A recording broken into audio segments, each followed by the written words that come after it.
자, 그럼 본격적으로 시작하겠습니다. 제가 퀴즈를 하나 낼 텐데 오늘은 그 사람에 대한 소문을 제가 보여드릴 거예요. 제가 생각한 게 아니고 그 사람에 대한 소문을 제가 들은 거를 성도님들께 말씀드리겠습니다. 이 사람이 누군지 맞춰주시면 되겠습니다. 아시겠죠? 이거 학생, 어른 상관없이 다 맞추셔도 됩니다. 시작하겠습니다. 자, 첫 번째 소문입니다. 이 사람은요, 감성 천재라는 소리를 듣는 사람입니다. 여러분이 다 아시는 사람이에요. 걱정하지 마시고, 이제 어떤 소문이 도는지 잘 생각해 보시기 바랍니다. 이 사람은 감성 천재입니다. 자, 그리고 이 사람의 목소리는 꿀보이스예요. 얼마나 이 목소리에서 꿀이 뚝뚝 떨어지는지 이 꿀보이스라는 소문이 돕니다. 아직 잘 모르시겠죠? 자, 계속 갑니다. 이 사람은 피아노까지 우리 장로님? 아닙니다. 네, 우리 임영웅 좋아하시는 거 알겠는데 임영웅은 아니에요. 자, 누구? 아니에요. 천유진이 누구죠? 본인인가요? 엄마. 이건 줘야 돼요. 네, 이건 간식을 줘야 됩니다. 야, 엄마랑 나눠 먹어요. 네, 야, 지사님 부럽습니다. 네, 저도 이런 아들이 태어났으면 좋겠습니다. 네, 자, 조금 더 보실게요. 자, 이 사람은 깔끔한 스타일이고 특히 집이 굉장히 깔끔하다는 소문이 있답니다. 누구? 아니에요. 누구? 아니에요. 누구요? 김수인 전도사님? 자, 계속 볼게요. 일단 대기. 자, 굉장히 성실한 청년이고요. 최근에 급속도로 살이 찌고 있어요. 중화동에 거주하고요. 직업은 목회자고요. 김치성을 가졌고요. 이름에 수와 인이 들어갑니다. 누구예요? 네, 우리 김수인 전도사님. 네, 감사합니다. 자, 누가 맞췄죠? 우리 학생. 감사합니다. 소문이 맞나요? 네, 우리 김수인 전도사님 어디 계시죠? 집이 깨끗한가요? 네, 좋습니다. 이거 실제로 우리 김수인 전도사님의 목회 동기들한테 제가 수소문을 해가지고 적어놓은 정보입니다. 좋습니다. 역시 우리 학생들 감사합니다. 자, 하나 더 낼게요. 자, 저와 한 달에 한 번 만나는 사이입니다. 내 와이프는 맨날 만나요. 큰일 날 소리 하고 있어요. 네. 자, 이분은 굉장히 유명한 분입니다. 네, 굉장히 유명한 분이고요. 시크하지만 따뜻하며 섬세하다는 소문이 있습니다. 누구? 하나님 아니에요. 나 하나님 맨날 만나요. 자, 한 달에 한 번 만나 큰일 납니다. 자, 이분은요, 특히 엄마들에게 인기가 많아요. 누구? 아니에요. 누구?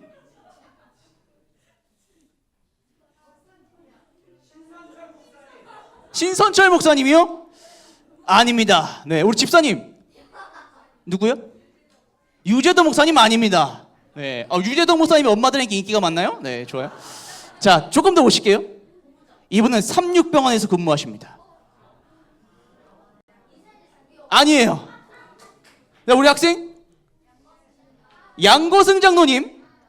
자, 조금 대기. 자, 계속 볼게요. 자, 이분 신세가 전문가시고요. 산부인과에서 근무하시고요. 중고등학교에서 큰 역할을 맡고 계시고요. 양치성을 가지셨고 이름에 거와 승이 들어갑니다. 누구예요? 네, 우리 양거승 장로님이십니다. 네, 감사합니다. 누가 맞추셨죠? 네, 예, 감사합니다. 우리 장로님, 제가 허락을 받지 않고 이렇게 사진을 사용해서 죄송합니다. 네, 우리 양거승 장로님, 제가 한 달에 한 번씩 우리 장로님 만납니다. 저의 주치이세요. 네, 저희 아내가 17주차 지금 임산부라서 네, 한 달에 한 번씩 만나고 있습니다. 아마 모르셨을 거예요. 여기 계신가요, 지금? 네, 아마 모르실 텐데, 네, 소문 좀 내주십시오. 네, 김도현 목사가 간다고, 네, 소문 좀 내주세요. 자, 오늘은요, 이 소문에 대해서 이야기를 좀 해보려고 합니다. 소문은 뭐냐면요, 이런 뜻을 가지고 있어요. 사람들의 입에 오르내려 전하여 들리는 말이라는 뜻입니다. 그렇다면 중화동 교회 학생반은 소문이 어떻게 났을까요? 제가 전도사님들과 목사님을 만나면서 중화동교회 학생반 소문을 듣습니다. 뭐라고 들을까요? 아주 좋다. 기억절을 안 해온다 누구야? 네. 자, 어떤 소문을 제가 듣냐면 정말 훌륭하다. 진짜 좋은 친구들이다. 라는 소문을 자주 듣습니다. 자, 그런데 제가 이 소문을 막 듣다가 우리 학생들을 만난 적이 있어요. 사실 어저께 저를 아는 사람 손 들라 그러니까 아무도 안 드셨잖아요. 학생들도 안 들더라고요. 근데 저를 만난 적이 있거든요, 우리 학생들이. 집에 가서 서운해서 울 뻔했습니다. 너네 나 언제 만난지 기억 안 나니? 그렇지. 우리 장막부흥에서 만났습니다. 네, 우리 중랑지구 학생 장막부흥에서 저를 아마 만났을 거예요. 이때 제가 그 소문을 듣고 우리 학생들이 잘 관찰을 하기 시작했어요.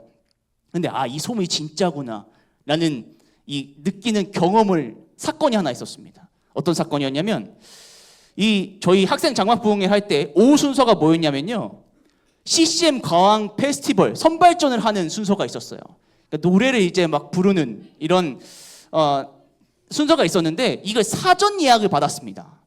제가 운영 이제 하는 입장에서 사전 예약을 받아서 준비를 쫙 했는데 그때는 중화동교회가 신청을 안 했었어요. 포기하겠다. 우리는 신청자가 없다. 이렇게 말씀을 해주셨는데 당일날 이 중화동교회가 하겠다고 신청을 한 거예요. 그러면 운영하는 사람 입장에서는 어떤 마음이 듭니까? 갑자기 왜 신청을 하지? 아무것도 준비가 안 돼 있는데?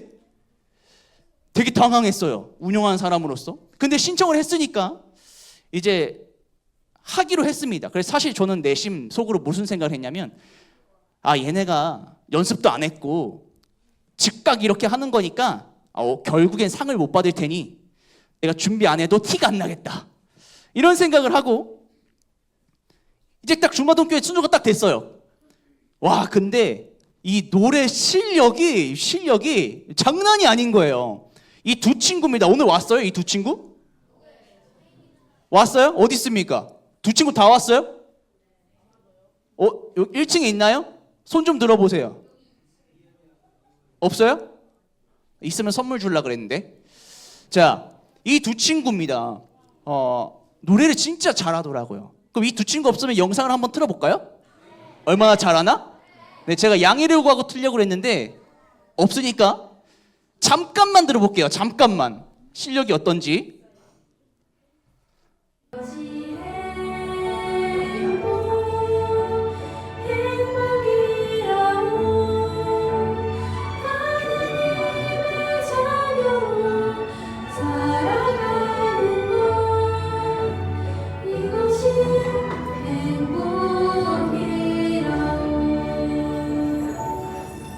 자, 여기까지만 듣겠습니다. 잘하죠? 네, 우리 이 뒷친구를 위해서 좀 박수 좀 쳐주겠습니다. 엄청난 용기를 내서 2등 했어요. 2등. 네, 대단하죠? 2등을 했습니다. 그래서 회식비를 타갔어요. 네, 아마 회식했을 거라고 예상이 듭니다. 제가 소문을 듣고 그 좋은 소문을 듣고 이 아이들을 보고 그 소문이 진짜라는 걸 보니까 감동이 밀려오더라고요. 그리고 오늘 안식일학교에 이렇게 좋은 아이들이 이렇게 좋은 순서를 쓰네? 라고 하는 이 감동의 물결이 저를 더 뭐라 그럴까요? 흥분시키고 뭔가 이 교회에 대한 사랑이 조금 싹드는 그런 시간이었습니다. 우리 중화동교회 성도님들의 소문도 나고 있습니다. 어떤 소문이 날까요? 굉장히 좋고 선하신 분들이 가득 모여있는 교회다. 제가 어저께 설교를 딱 해보니까 그 소문이 진짜더라고요. 아멘 소리도 크시고 리액션도 잘해주시고 설교를 듣는 그 눈빛이 정말 다르시다. 수준이 굉장히 높으시다 라는 생각을 하게 되었습니다. 자, 여러분, 그런데요, 이처럼 소문은 좋은 이미지를 만들어내서 사람 또는 단체에 선한 영향력을 끼칩니다. 그런데 반대로 소문은요, 안 좋은 부정적인 영향도 미치게 됩니다. 자, 이 사람은 누굴까요? 이 사람은 전 세계적으로 탑 클래스 인플루언서고요, 아이돌 탑급 가수입니다. 음악, 패션, 그가 하는 모든 것이 유행이 되고 엄청난 파급력이 생겨요. 그런데 어느 날 몸동작이 이상하다고 커뮤니티에 스물스물 올라오기 시작합니다. 틱장애처럼 움직이거나 몸을 가만두지 못해서 마약 투여 루머가 생겼어요. 마약한 사람들의 영상과 이 사람의 움직임을 비교하면서 동일한 모습이라고 주장하면서 마약 혐의를 기정사실화 해버립니다. 이 사람 누굴까요? 누가 저 뒤에서 말씀하셨는데, 네, 손 들었으면 제가 선물 드릴 텐데, 네, 지드래곤입니다. 지드래곤. 네, 되게 유명한 가수예요. 근데 이 사람이 막 이렇게 막 가만히 막 가만히 있지 못하고 계속 막 움직여요. 막 영상에서. 마약한 사람들의 움직임과 똑같이 한다고 마약했던 혐의를 막 뒤집어 씌우기 시작했습니다. 이게 엄청 막 일파만파 커지기 시작했어요. 그래서 이 사람이 막 해명도 하고 뉴스에도 나오고 막 기자회견도 하고 엄청난 피해와 정신적 피해를 아마 입었을 것입니다. 그럼 이 사람은 누굴까요? 이상하게 하나님을 믿는 사람이라는 소문이 퍼졌습니다. 이 돼지고기도 안 먹고 해산물도 안 먹는다는 사이코라는 소문이 군대에 퍼지기 시작했어요. 이 방 안에서 구두약과 라이터 등을 사용해서 군화를 닦는다는 소문도 퍼졌습니다. 이 사람은 개념이 없고 패급이라는 소문이 온 부대에 다 퍼져서 거의 왕따 비슷한 수준으로 군 생활을 했다고 합니다. 누굴까요? 접니다. 네, 제가 이등병 때 저에 대한 소문이 이랬어요. 네, 그래서 저는 뭐 우리 어르신들은 당연하시겠지만 군대에서 뺨도 맞아봤고 뭐 이렇게 폭행도 이렇게 맞아봤고 뭐 되게 힘든 이등병 생활을 했었습니다. 이 화면 좀 전환시켜 주세요. 저를 안 보시고 지금 계속 화면을 보셔서 네, 저한테 집중 감사합니다. 네,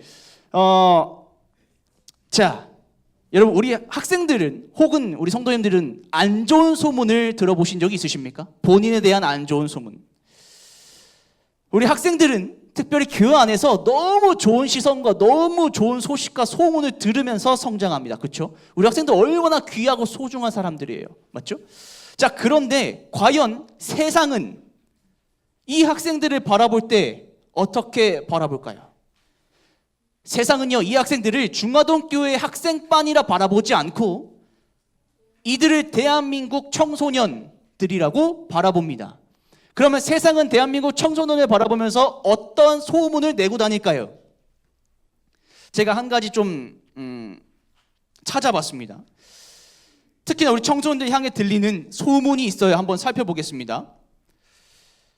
기성세대가 바라보는 청소년의 문화는 이렇대요. 제가 한 논문에서 가져온 사항입니다. 세상은, 어른들은 이 청소년들을 바라보면서 미숙한 문화로 바라보고 비행 문화로 바라보고 하위 문화로 바라본다라고 되어 있어요. 그 또 다른 뉴스 기사를 보면 이렇게 되어 있습니다. 어른들이 바라보는 청소년의 고정관념이 있는데 사실 그 고정관념보다 그들이 가지고 있는 것은 조금 작지만 그들은 과장돼서 청소년들을 표현한다라고 이야기하고 있습니다. 여러분, 물론 이것을 기정사실화시키는 건 아니에요. 우리 중앙교회 어른들은 그렇게 여러분을 바라보지 않으십니다. 그렇죠? 굉장히 선하고 좋게 바라보시지만 세상은 청소년들을 하여금 금쪽이들이라고 바라본다는 것이죠. 이런 소문이 퍼져 있어요. 우리 학생들을 바라보는 시선, 편견, 소문이 이렇다는 것입니다. 여러분, 제가 한 동네 사람을 한번 소개해 볼게요. 이곳의 소문은요, 이렇게 나와 있어요. 그곳에 사는 사람들 뭐라고 이야기하냐면, 쟤네는 가난해. 그 동네 사람들은 냄새나. 그곳에 가면 절대 안 돼.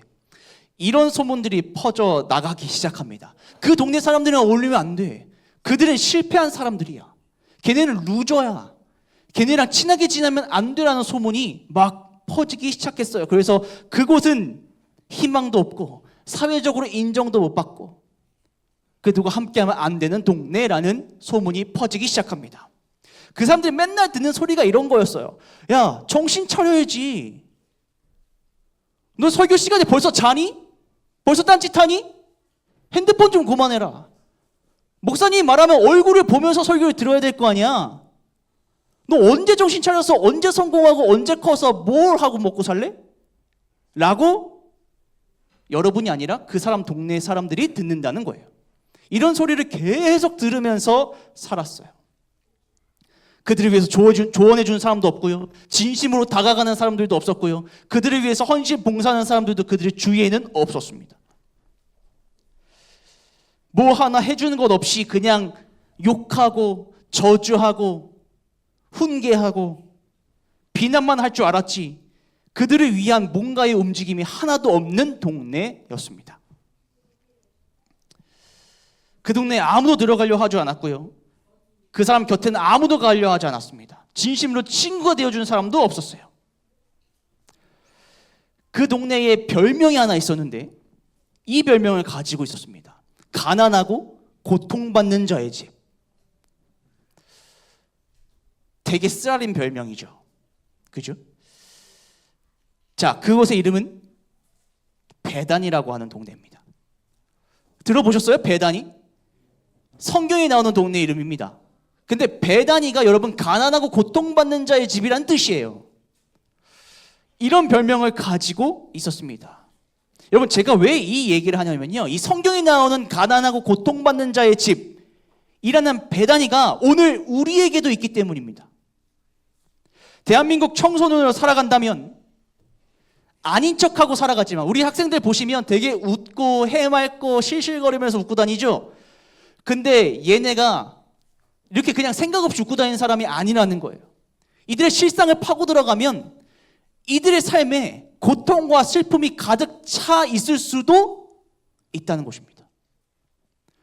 우리가 대한민국 국민으로 살아간다면 고통받는 사람으로 살아갈 수 있다는 것이죠. 나이에 상관없이. 우리 어린이들도 고통이 있어요. 그렇죠? 우리 어린이들 삶 사는 거 행복하고 즐거워요? 아니래요. 고통스럽습니까? 네, 네래요. 네, 이 나이에 상관없어요.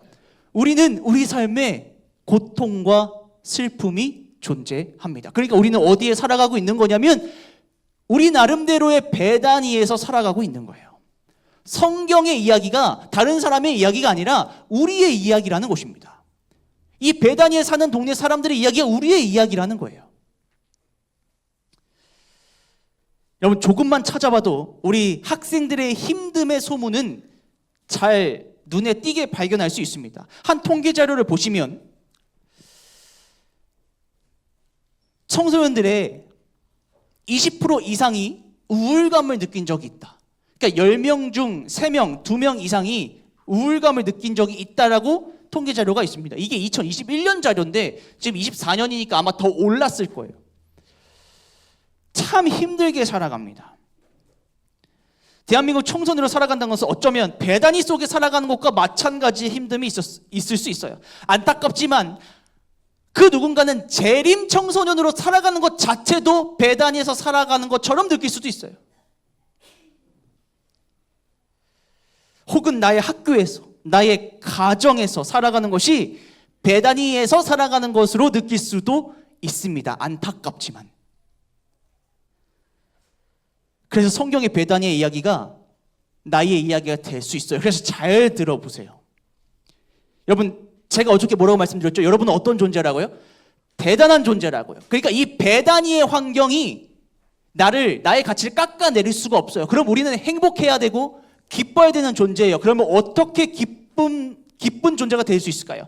어떻게 배단위에서 탈출할 수 있을까요? 이민을 가면 될까요? 우리 집이 너무 힘들고 어려우니까 그냥 가출하면 될까요? 이 교회가 너무 힘들고 지치니까 교회 옮기면 될까요? 이 재림교단이 정말 나의 마음에 안 들어서 너무 힘드니까 장로교회 옆에 있는 교회로 가면 될까요?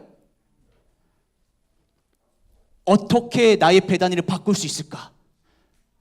성경에 그 답이 나와 있습니다.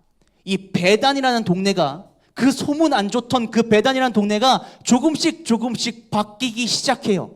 어떤 한 사람의 존재로 인하여서. 여러분, 이렇게 고통받는 자의 집이 어떤 한 사람이 이 동네로 들어오자마자 바뀌기 시작합니다. 이 동네는 고통이 있고 아픔이 있고 고민이 있고 슬픔이 있는 동네였는데, 이 사람이 오고 나서 어떤 일이 벌어지냐면 죽었던 사람이 살아나고, 가난했던 사람이 부욕해 되고, 병들었던 사람이 회복이 되며, 외로웠던 사람이 친구가 생기는 일들이 조금씩 일어나기 시작합니다. 이분 한 분 때문에요. 여러분, 이분이 누구예요? 예수님이시죠. 그리고 예수님이 오시자마자 이 동네의 소문과 평가가 바뀌기 시작합니다. 요한복음 12장 1절, 제 설교의 처음이자 마지막 성경 구절이에요. 다 같이 읽어보겠습니다. 요한복음 12장 1절 시작. 예수께서 베다니에 이르시니 이곳은 예수께서 죽은 자 가운데서 살리신 나사로가 있는 곳이라. 여러분, 베다니의 소문이 어떻게 바뀌기 시작합니까? 예수께서 이르시니, 그 베다니의 동네에 들어가시니 뭐라고 되어 있어요? 죽은 나사로가 살아난 곳이 되었더라 라고 되어 있습니다. 여러분, 이게 무슨 얘기예요? 예수님이 들어가시니 그 동네에 기적이 일어났다, 죽은 자가 살아나서 기쁨의 동네가 되었다 라고 말하고 있는 곳입니다. 수식어가 바뀌어요. 소문이 바뀌기 시작합니다. 베다니가 더 이상 고통받는 곳의 집이 아닌 죽은 자 가운데 살리신 나사로가 있는 곳이라고 소문이 바뀌어요. 이 말은 기적이 있는 곳이다라는 이야기입니다. 기쁨이 일어나기 시작했다라고 하는 소식이죠. 베다니의 인식이 바뀌어요. 무엇 때문에? 예수님이 거하셨기 때문에. 그 안 좋은 모든 소문을 다 바꿔주시는 예수님이 계셨기 때문에 그 베다니가 기적이 있는 곳으로, 기쁨이 있는 곳으로 바뀌기 시작합니다. 학생 여러분, 잘 들으세요. 여러분의 삶이 베다니처럼 고통과 힘듦의 연속일 수 있어요. 아니, 지금 아니더라도 나중에는 언젠가 그 고통이 여러분께 올 수 있습니다. 청년들도 마찬가지고 우리 어린이들도 마찬가지예요. 그런데 그럴 때 그 상황에서 도망치고 버려두고 무시하고 그냥 수면 아래로 내버려두지 않게 되길 바랍니다. 여러분, 예수님이 내 안에 들어올 수 있도록 길을 열어주시면 그 고통이 해결될 줄 믿습니다. 여러분, 목사님과 전도사님과 어른들이 여러분을 교회에 앉혀두는 이유가 무엇이냐면, 그 힘듦과 어려움이 여러분의 인생에 왔을 때 예수님으로 인하여 이겨낼 수 있는 힘을 얻길 바라서 이런 말씀을 하고 계신 것을 기억하시기 바랍니다. 여러분, 저도 베다니 같은 고통의 순간이 살아갈 때가 있었어요. 저는 17살 때 신앙을 시작했습니다. 고등학교 1학년 때 신앙을 시작했는데, 제가 신앙을 막 시작하면서 제가 어저께도 말씀드렸죠. 공부를 좀 잘했어요. 기숙학원 들어가서 막 1등반도 들어가고 전교 막 30등 안에도 들어보고, 그래서 제 목표가 고대 경영학과에 가는 것, 성균관대 경영학과에 가는 것 막 이랬습니다. 자, 그런데 제가 고1 때 하나님을 만나고 난 이후에 그러면 안 됐었는데 제가 뭘 했냐면 신앙을 잡고 공부를 놨어요. 그래서 제 성적이 뚝뚝 떨어지기 시작했습니다. 1등급을 쭉 받던 애가 4, 5등급을 맞기 시작했어요. 저희 부모님은 신앙을 안 하시는데 그런 아들의 모습을 보고 뭐라 그러셨을까요? 신앙 참 좋다. 1등급 맞던 애가 4등급도 맞고 참 좋지, 신앙 계속해라 라고 하셨을까요? 아니에요. 그때부터 저희 집안에 피바람이 불기 시작했습니다. 신앙하는 걸 엄청나게 핍박하시기 시작하셨어요. 그래서 막 저 담당하신 목사님께 막 전화해서 막 욕도 하시고, 뭐 제가 외동아들이거든요. 그러니까 더 귀하게 자랐어요. 그러니까 잘 이렇게 성장할 줄 알았던 이제 아들의 앞길에 신앙이라는 가로막이 생겼다고 생각하시는 거예요. 그래서 저한테 뭐 예수에 미쳤느니 뭐 어쨌느니 막 이제 우리 집안이 쑥대밭이 됐습니다. 근데 고3 6월 달에 한창 이제 수시를 봐야 되는 대학 입시를 앞두고 제가 한 선전포고를 합니다. 그 일로 인하여 저의 핍박의 강도가 정점을 찍어요. 제가 뭐라고 선포했냐면, 엄마 아빠 나 신학과 갈 거야. 나 목사가 될 거야. 그것도 우리 대한민국 안에서 이단이라고 정평나 있는 제7년식 예수재림교 목사가 될 거야 라고 선포합니다. 온 집안이 난리가 났어요. 저를 사랑하는 엄마에게 저는 뺨도 맞아봤고요. 집에서 내쫓기기도 해봤고요. 제 책상이 엎어지는, 어느 날 집에 들어갔더니 제 책상이 엎어져 있어요. 공부하지 말라는 거죠. 난리가 났습니다. 집에 들어가는 게 행복하지가 않았어요. 집은 행복하고 편안하고 즐거워야 하는데 집에 들어가는 게 무서웠어요. 들어가면 맨날 엄마랑 싸웠어요. 엄마가 막 큰 소리 내면 저도 큰 소리 내고, 엄마가 욕하면 저도 욕하고, 밤새 싸우면서 밤새 울면서 고3 시절을 보냈습니다. 근데 그렇게 막 싸우고 있는 와중에 제가 너무 안 행복하니까, 나는 예수님을 믿는 사람이고 내 안에 예수님이 있다고 확신해서 신학과를 가겠다고 결심한 아이인데 우리 집이 행복하지 않아요. 그래서 제가 어느 날 기도하기 시작했습니다. 하나님, 저 예수 믿는 사람인데 행복하지가 않아요. 내 안에 기쁨이 없습니다. 내 집이, 내 상황이 배단위 같아요. 하나님, 좀 해결해 주세요. 어떻게 하면 될까요? 제가 간절히 기도하기 시작했습니다. 그때 제 머리에 딱 스치는 음성이 하나 있었어요. 그게 뭐였냐면, 야 도윤아, 너 네 안에 예수님 있지 않니? 너 예수님 진짜 믿지 않니? 그러면 네 마음 가운데 있는 예수님이 보여줘야 되는 거 아니야? 너희 엄마한테, 너희 아빠한테 예수 믿는 게 얼마나 행복한지, 예수 믿는 게 얼마나 기쁨이 되는지, 예수 믿는 게 얼마나 자랑스러운지 보여줘야지. 넌 아직 그걸 보여주지 않았어. 네 마음에 있는 예수를 좀 보여줘 라는 음성이 딱 들리는 거예요. 그래서 제가 그 이후에 어떻게 했냐면, 저희 엄마가 제가 집에 들어가면 바로 막 소리치고 너 신앙하지 마, 예수 믿지 마, 막 이렇게 하셨거든요. 그럴 때 그 기도 전에는 같이 화냈어요. 엄마가 뭔데? 엄마가 내 인생에 뭐 왜 이렇게 참견하는데? 난 내가 알아서 살 거야, 막 이렇게 막 소리 질렀는데, 제가 그 기도 이후에는 엄마가 소리칠 때 아무 얘기도 하지 않았습니다. 소리 지르지도 않았어요. 고난을 참으셨던 예수님을 생각하면서 아무 얘기도 않고 차분하게 이렇게 이야기했습니다. 엄마, 난 예수 믿는 게 좋아.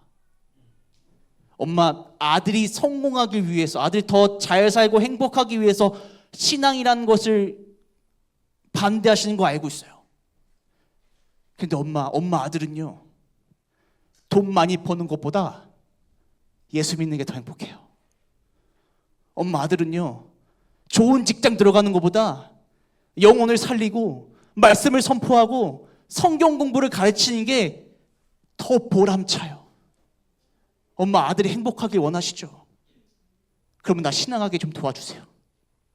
나 예수 믿게 그냥 응원해 주셨으면 좋겠어요 라고 차분하게 얘기하기 시작했어요.